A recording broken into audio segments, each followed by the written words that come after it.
So let's talk about function notation. So a function, once we have decided it's a function, you can write it in this function notation. So as an equation, you would say y equals 3x plus 1, but in function notation, you replace the y with the f of x. And so the f here, that is the name of the function. So I have two functions here. I have h and I have f. So here's the name. The x is the input. So the x is what you do. You input a value for x, and then you take and you do this rule. So I'm going to take the x, I'm going to multiply by 3, I'm going to add 1 for function f. For function h, I take the input, I square it, and then I subtract 3. In function notation, you're going to read it, this f with the x here in the parentheses. A lot of times when this is first seen, you think, oh, this is f and then it's times x, but it's not. It's function notation, and you read it as f of x. So it's trying to notate this is function notation. And it's the value, or you could say the value of the function at x. So for example, this would be read as f of x is equal to 6x minus 3, where f is the name of the function.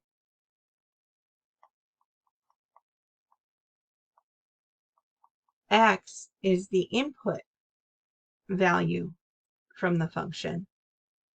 And f of x is the function value, or the y value, the output corresponding to the x.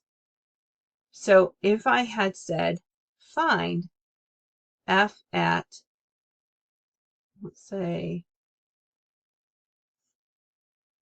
4, that means I would take this function 6, you multiply it by the input and subtract 3.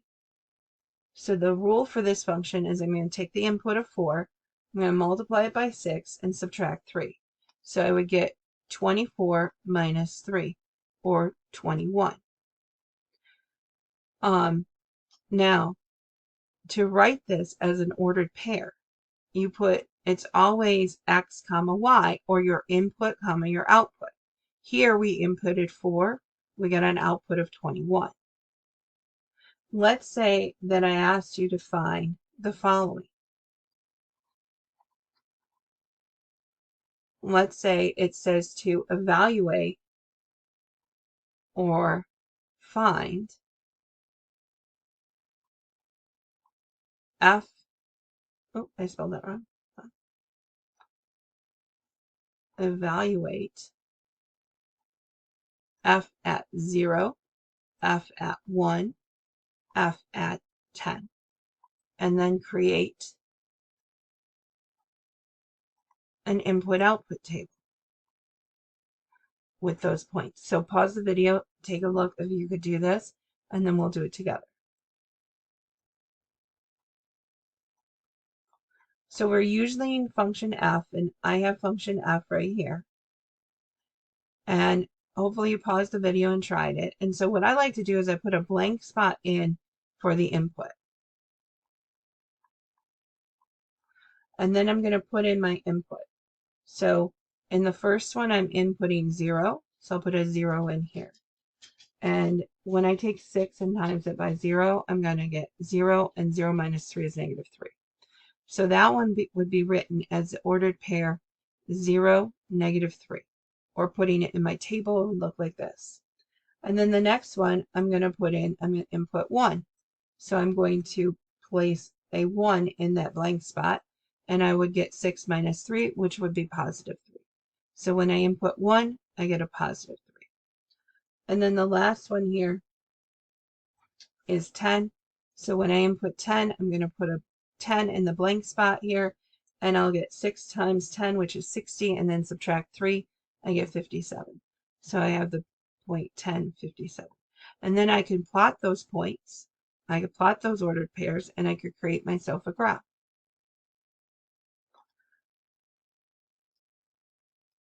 Here I have function f. And so for function f, it says find r at 0, r at 3, and r at 8. You can also read this as evaluate r at 0, r at 3, r at 8. So I'm going to write function r, and wherever I have an x. So I leave a blank spot, and then I input what it's asking me. So 0, r at 0 would end up being the square root of 1. 0 plus 1 is 1, and the square root of 1 is 1.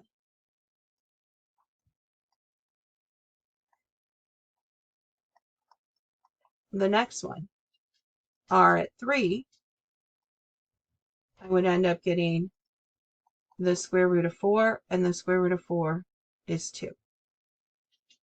And then the last one, r at 8, I will put in at 8 wherever I have an x, and then I end up getting the value of the square root of 9, which is 3. So my ordered pairs here would be 0, 1, 3, 2, and 8, 3. Write them as ordered pairs. What about if I had a problem that looked like this? Let's say we have function h, and function h says it's x squared plus 4. So if you have x squared plus 4, you're going to, and let's say it says to evaluate h at 2, well, that would mean I will plug in 2 wherever I have an x. And so I end up getting 2 squared. 2 times itself twice is 4. 4 plus 4 is 8. What if it had said evaluate h at negative 2? Well, that would mean I'd plug in negative 2 there. But I have to be careful here with a negative number. A negative 2 times a negative 2, this is what negative 2 squared means, will be a positive. When you multiply two like signs together, you get a positive result. So I also get 8 for this one. So again, here, try this one. H at negative 3. Pause the video and see what you get this time. All right, so restarting the video. When I plug in negative 3, I'm going to plug it into this blank spot. And that's why I like to put the blank spot in there, so that I remember it's that value squared. So this would be negative 3 times negative 3, which would give me a positive 9. And 9 plus 4 is 13. You can also evaluate a function by looking at its graph. So in this particular one, it says use the graph to find f at 1.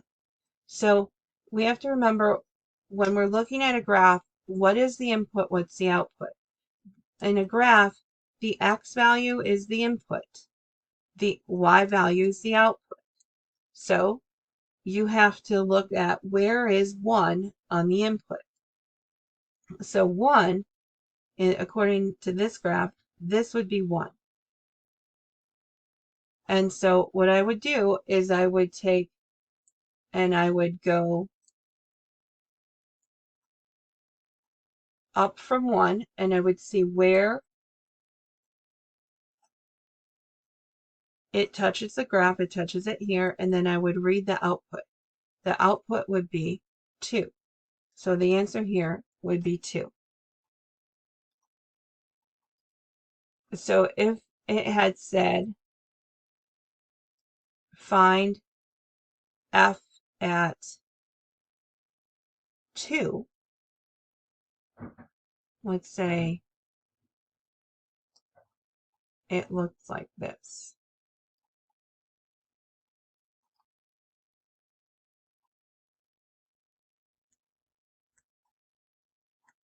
Find f at 2, then we're going to look for 2 on the input, which is here, and we would look where does it where does that blue line cross at 2?